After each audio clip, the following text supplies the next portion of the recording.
Balanced dog training. Does it really exist? And if it does exist, why isn't everybody a balanced dog trainer? And for those people who aren't a balanced dog trainer, does that mean they're out of balance?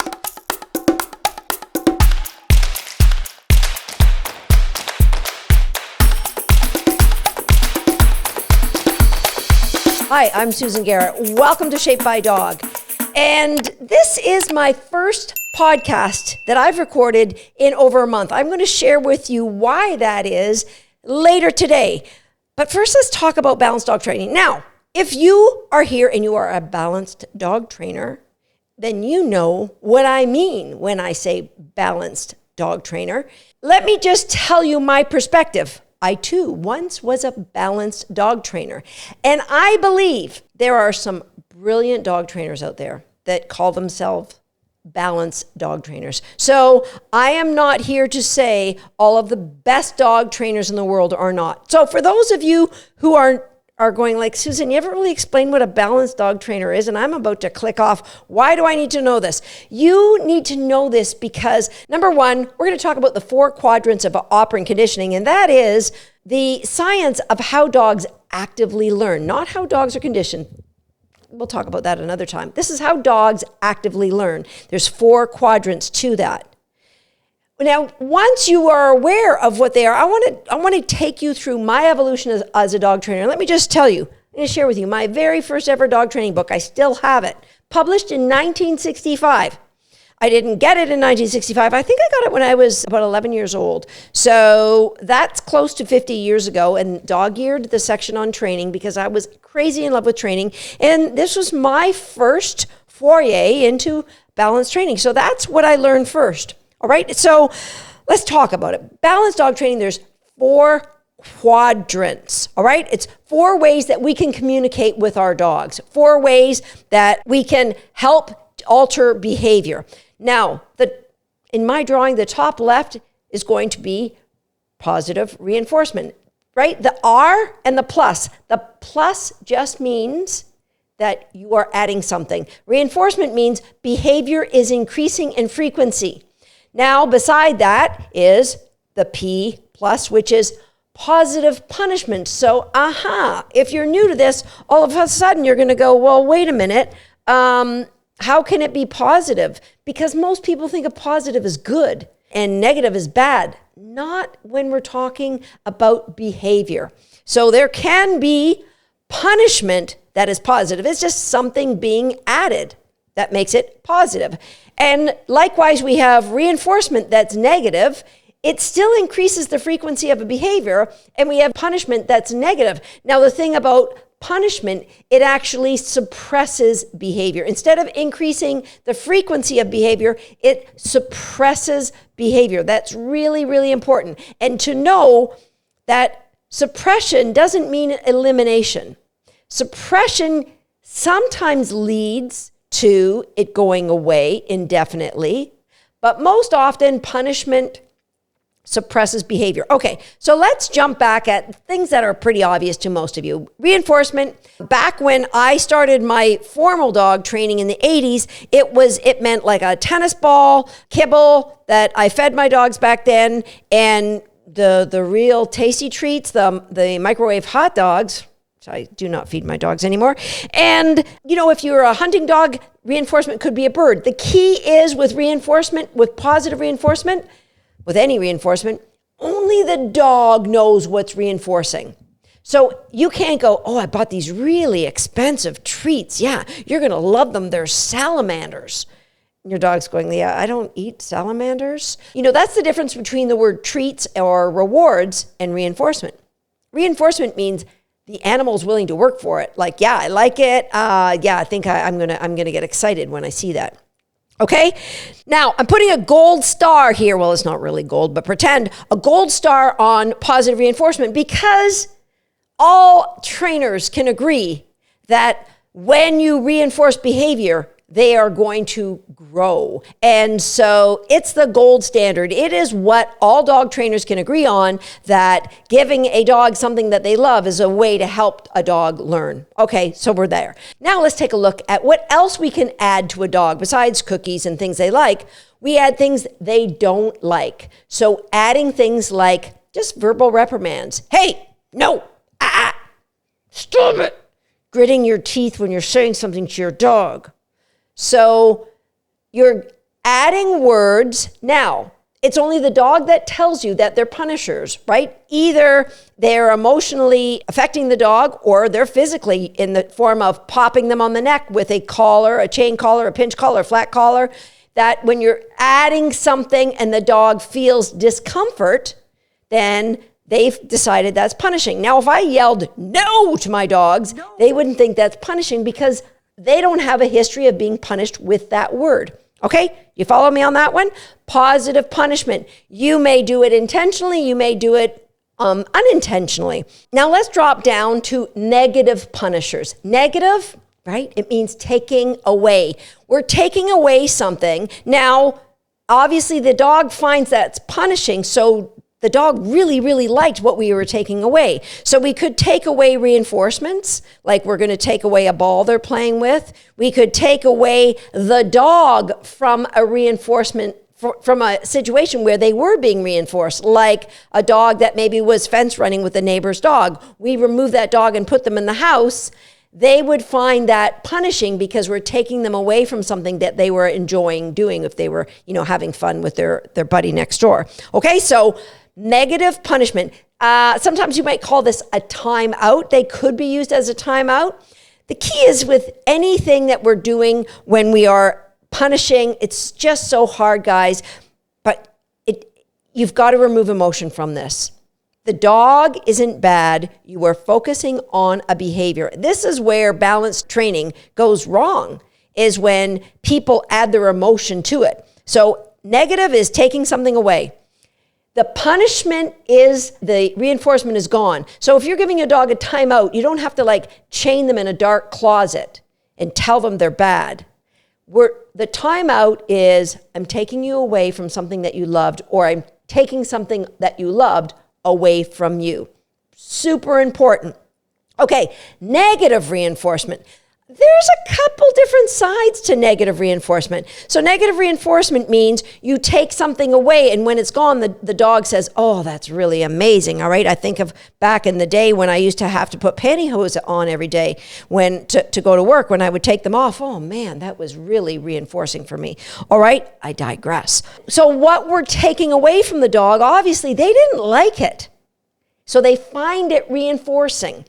Now picture something that the dog finds very uncomfortable, like an electric collar. So the trainer would give a stim or a little bit of electricity, a shock to the dog, and will hold that shock down or the stim down.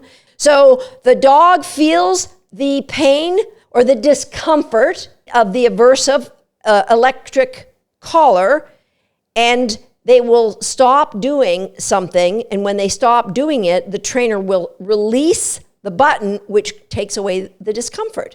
That's how negative reinforcement works. Oh, thank God it stopped. Oh, yay. Oh, I got it. You don't want me doing that anymore. Okay, we're good. Yeah, you didn't want me chasing that rabbit when you called me? Okay, we're good. That's how negative reinforcement. But the behavior will increase in frequency, because that's how reinforcement works. Here's the other side of negative reinforcement. A lot of it happens because people aren't aware. Take, for example, you're walking to the lake and your dog loves to swim and he's digging in and pulling and you I can't take this anymore, and you just unclip the leash and let him go. So what did you just reinforce? The dog got reinforced for pulling and barking and whatever he was doing, the nonsense behaviors he was doing. Dogs on a head halter, if they start rubbing their face on your leg or on the ground and you go, oh, you don't want that on, I'll take that off. You've just reinforced them for rubbing their face, the thing before the thing. That's what gets me reinforcement. That's what I'm going to do next time to get the reinforcement of giving that off. Dogs who bark in the crate and you go over and you let them out of their crate. that's reinforcing because you're taking them away from the barrier that's preventing them from having their freedom. The thing that got that is getting reinforced, which was barking at you. So with negative reinforcement, there's intentional negative reinforcement that some people may choose to use in training. When back in the day when I did competition obedience, a lot of people used what they called a force fetch, where they would cause pain to a dog by like pinching on their ear. Back in the early 90s, I sat on a committee for the humane and ethical treatment of animals in training, and it was unbelievable, all of the different tools that trainers used in the name of training in order to cause discomfort to dogs who might have had a very high pain tolerance, maybe were bred for it, or maybe just through training that they had to turn up the pain a little bit more. Now, some of you balance trainers are saying, well, that was just ineffective training.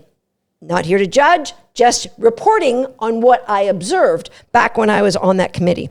Okay, so we've got reinforcement, positive reinforcement. We really, really want to optimize that. And we've got negative punishment. For me and the way I go about my training, I really want to minimize that.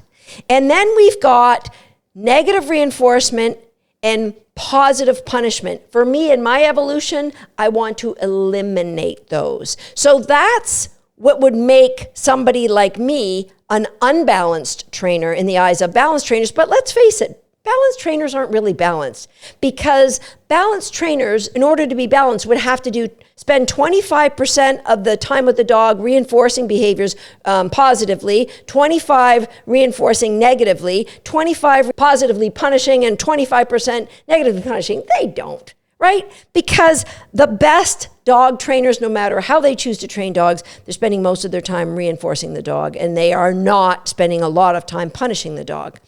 So how did this evolve for me? Back when I started training dogs using my good old books, I was really using a little bit of cookie, and then when I thought the dog should know it because I'd done enough different locations, then I moved in to say, right, you need a correction. I will put my chain collar on and you will get a correction because you should know better. My expectation of the dog was quite high. I've put in some time. I don't like what you're doing, and you don't fit into my lifestyle the way you're doing things now. And so I was very, very close to these 4 quadrants. I honestly didn't understand negative reinforcement very well, so it wasn't something I went to. I really I had a few things in positive reinforcement and a few of my faves in positive punishment. That's how I went about dog training. Those things were very, very close to me.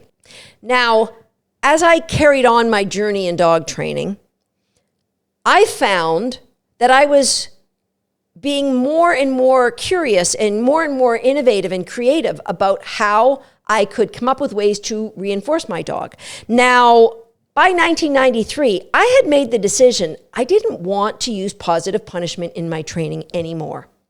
I had read this book, was my next big influential book, called Lads Before the Wind by Karen Pryor, actually autographed by Karen. I had decided I want to try and just train my dogs using only positive reinforcement. I didn't do so well. What I was doing is I was taking my model of my balanced training, and rather than using positive punishment, I was just using a heck of a lot of negative punishment. So a lot of timeouts for my dogs. And guess what happened? They got frustrated. It was my expectations being too high and my abilities to execute on what I wanted because I didn't really know how to get what I wanted. I was at that time one of the better competitors in the sport of dog agility, but I didn't know how to get what I want with my terriers in particular. And so I just went all in, innovating. And by 1998, I had written 2/3 of my book of Shaping Success, where I had trained my dog using more and more just reinforcement based. Now, this morning I came across this excellent presentation of what this looks like schematically. And it was a behavior consultant by the name of Sarah Retger. And she put it like this, which I just think is amazing. As you start focusing more on reinforcement, guess what? You get better at reinforcing. and your use of reinforcement grows and grows and grows and grows and grows, it's kind of like eating healthy, right? I became a vegan 15 years ago, and I just slowly started eliminating the eating of meat, and until finally, it just wasn't an option for me. And so for me, focusing on all the different ways, like it's no longer kibble and cheese and a tennis ball and a tug toy. Like reinforcement is about environment. It's about permission. It's about so many different layers. There were so many things that made my little quadrant of reinforcement explode and expand, so that reaching for punishment wasn't an option because it was way too far outside of what I was doing. My use of negative punishment dramatically reduced, and I can't honestly think of a time that I would say to you, I always use negative punishment for this reason. If I'm using negative punishment, it would be something where I might just pause and look away for like a second. And I rarely do that. When I'm training a puppy, I can't think of a time when I would do that. All right, so it grows and it grows and it grows, and it's just not something that is an option for me. Now, if I had, back in 1988, tried to do this, I would have failed miserably. With my Jack Russell Terrier, I didn't know what I know now about how to reinforce a dog. I didn't have any understanding. And I'm not saying if you're not experienced with reinforcement, don't try this, it's going to fail. All I'm saying is if you're failing, you need to consider possibly there are more ways that you're not aware of. Maybe there are ways that your dog is getting reinforcement through negative reinforcement that you haven't even considered. And really, it's not for me to say this is the way everyone should train, because we all have a dog training philosophy, and it starts with our core values. And if you've listened to my podcast, you know I've said this many times, that I believe that dogs do the best they can with the education we give them and the environment that we've put them in. And if they're not making the right choices, then our expectations are too high, and our investment of our time and our understanding has not been enough to get the results that we are expecting. So it's your core value, it's your education, it's your level of curiosity. Like some people go around life and if it ain't broke, don't fix it. You know what? This worked for my last 10 dogs. This is the way I'm going to train my next one. Well, that means you're still training dogs the way you were 30 years ago. And my mantra is I'm a lifelong learner. I like to stay curious and humble at everything I do. I don't want my ego to get in my way. I want to always explore what's possible for me. So that it ain't broke, don't fix it has never been a path I've taken in my life. It's like, I know how to do it this way. I know how to get my dog to do weave pulls using a cookie and a lure. I wonder what it'd be like if I used a channel. And I know how to use weave pulls with a channel. I wonder what it would be like if I used something innovative and new. And that came about with my 2x2 method of weave pull training. But this isn't about dog agility. And so it's your core values, it's your education, your curiosity, it's your mentorship. Who do you look up to and what are they achieving? Are they getting the results you want using the way you feel comfortable training your dog? And it's the peer group you surround yourself with, which is why we created these social groups for our online classes, because it was hard for people to find other people that were training the way we do, using games and high level of innovative reinforcement to get the outstanding results that we get, not just with the family pets, but I just love it when I see people who join up for one of our recallers programs and then they go on to join an agility program. They've never done agility before, but they're stars because they've just connected the dots, right? And so that's what creates your philosophy. But then your philosophy kind of gets a fork in the road when you're under pressure and things aren't going the way you want.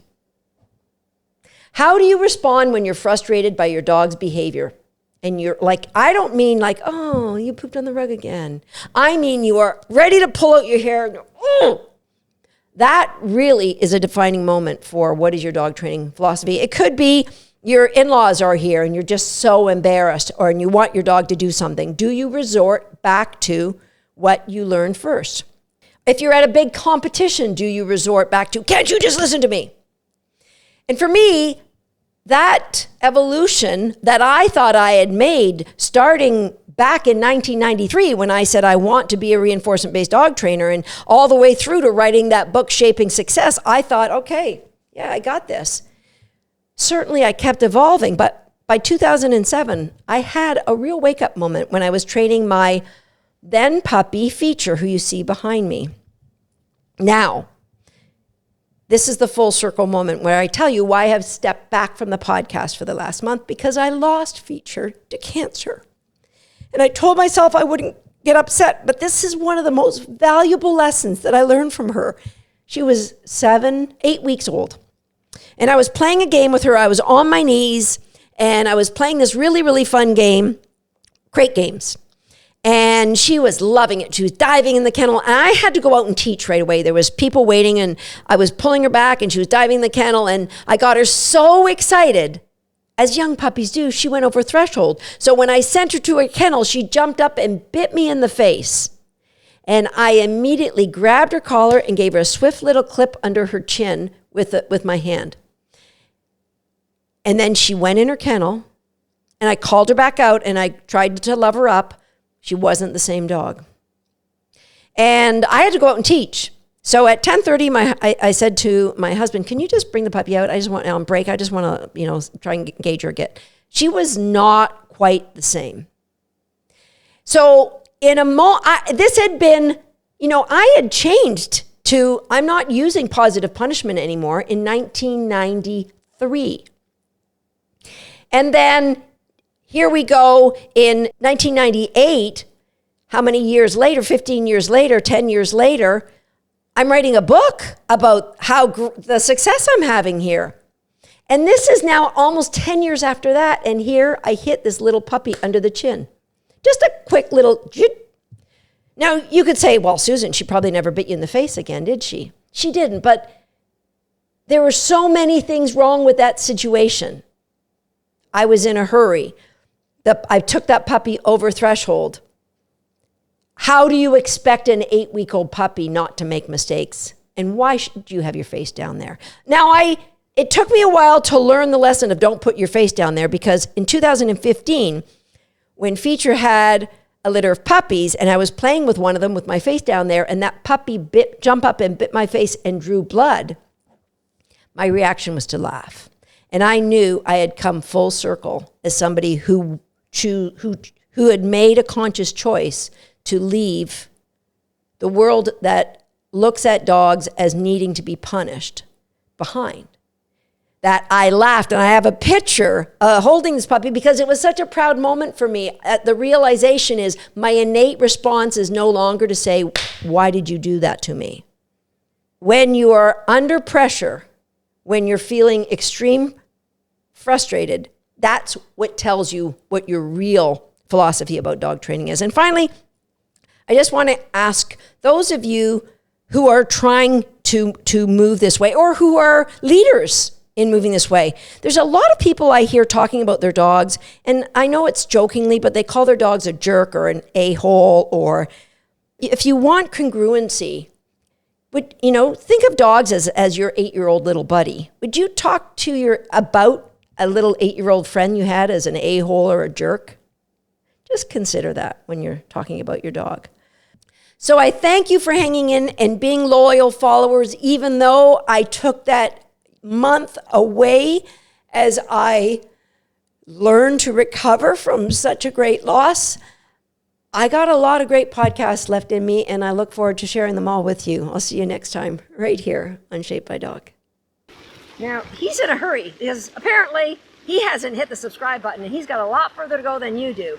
Go ahead and hit the subscribe button now, turning on that notification bell so you'll never miss another video. And if you're already a subscriber, that's for you. Go ahead and grab your absolute best reinforcement.